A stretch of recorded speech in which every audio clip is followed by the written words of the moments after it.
The world, a vast and intricate tapestry woven with threads of cause and effect, often presents us with dilemmas. Moments where the primal urge to react, to defend, to retaliate, burns hot within the chest. Yet, amidst the cacophony of immediate impulses, a profound wisdom whispers, a silent call to observe, to understand, and ultimately to let the universe itself conduct its symphony of consequences. This isn't about passive surrender, but an active, conscious choice, a strategic retreat from the battlefield of words and accusations, allowing a deeper, more immutable force to take its course. It is the understanding that some battles are won not by fighting, but by stepping aside and allowing the intrinsic nature of reality to reveal its truth. Consider the first instance, the accusation born of ignorance, a sharp, unwarranted barb, flung without comprehension of context or intent. The immediate reaction is to dismantle the untruth, to lay bare the facts, to prove one's innocence.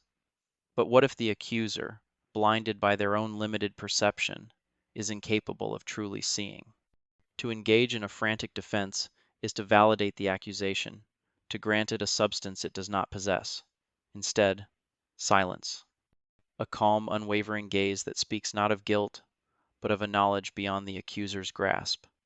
The truth, like water, will eventually find its own level, eroding the false narratives, not through shouted arguments, but through the quiet unfolding of events.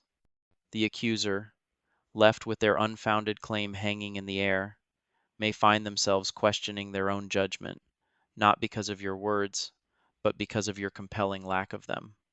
Then there is the provocation designed to elicit a reaction, a carefully crafted taunt, a subtle insult, a calculated push to trigger an emotional outburst. The instigator thrives on the chaos they sow, feeding on the energy of your frustration. To respond in kind is to give them precisely what they crave, to become a puppet in their manipulative play. Here, silence becomes a shield, deflecting the malicious intent, leaving the provocateur to grapple with their own unspent aggression. Imagine a stone thrown into a vast, still lake. It creates ripples, but the lake itself remains undisturbed. Your silence is that lake, absorbing the impact without surrendering its tranquility. The provocateur's energy, finding no purchase, eventually dissipates, leaving them with the hollow echo of their own failed attempt. Next, the moment of intense emotional upheaval, when words become projectiles, flung without thought or mercy. In the heat of passion, whether it be anger, sorrow, or profound disappointment, the urge to vent, to articulate every raw feeling, is overwhelming.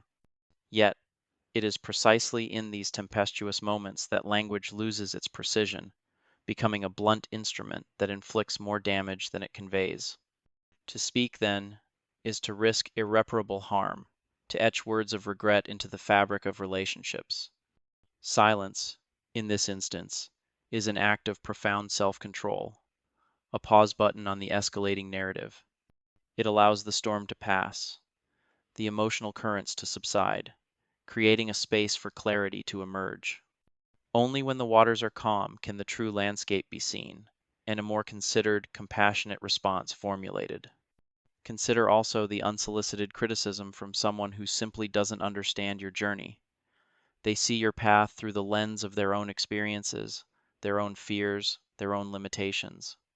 Their advice, while perhaps well-intentioned, is fundamentally misaligned with your unique trajectory.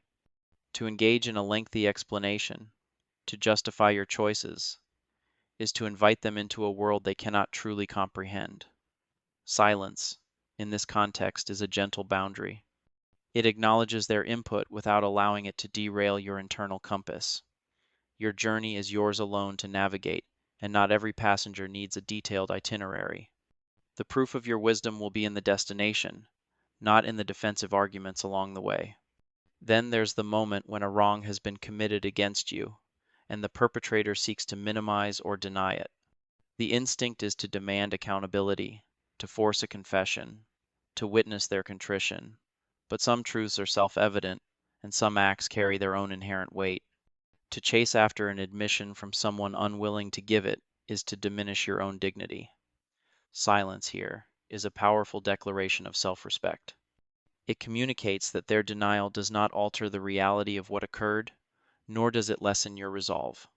The natural order of things, the subtle yet persistent workings of consequences, will eventually bring their own form of justice, often far more potent than any forced apology. The sixth instance arises in the face of gossip and malicious rumor, a whispered untruth, a distorted narrative designed to undermine your reputation. The immediate inclination is to chase down every false claim, to correct every misrepresentation. But gossip, like a hydra, grows new heads with every attempt to sever them. To engage with it is to validate its existence, to give it the very oxygen it needs to spread. Silence in this scenario is a powerful act of non-participation. It signals that you are above the fray, that your character is not defined by the whispers of others. Time, in its relentless march, will expose the hollowness of the rumors, and the integrity of your actions will speak far louder than any defensive rebuttal. Finally, and perhaps most profoundly, is the moment of profound insight or personal revelation, a quiet epiphany, a shift in understanding that is deeply personal and transformative. The urge to share, to articulate this newfound wisdom, can be strong. Yet, some truths are best savored in silence, allowed to fully integrate into the fabric of one's being before being exposed to the often uncomprehending world. To prematurely voice a nascent understanding can be to diminish its power, to subject it to the superficiality of immediate judgment. Silence, in this sacred space, allows the insight to deepen, to take root, to become an unshakable foundation. When the time is right, and often without conscious effort, the fruits of this quiet understanding will manifest in your actions, speaking volumes without uttering a single word. In each of these 7 instances, the choice to remain silent is not an act of weakness, but a demonstration of profound strength. It is a testament to an inner calm that understands the intricate dance of life, the subtle currents that guide events, and the ultimate wisdom of allowing karma, that elegant principle of action and consequence, to unfold without interference. For often, the most powerful statements are not spoken, but simply lived. And in the quiet space of our silence, the world, in its own inimitable way, begins to reveal its answers.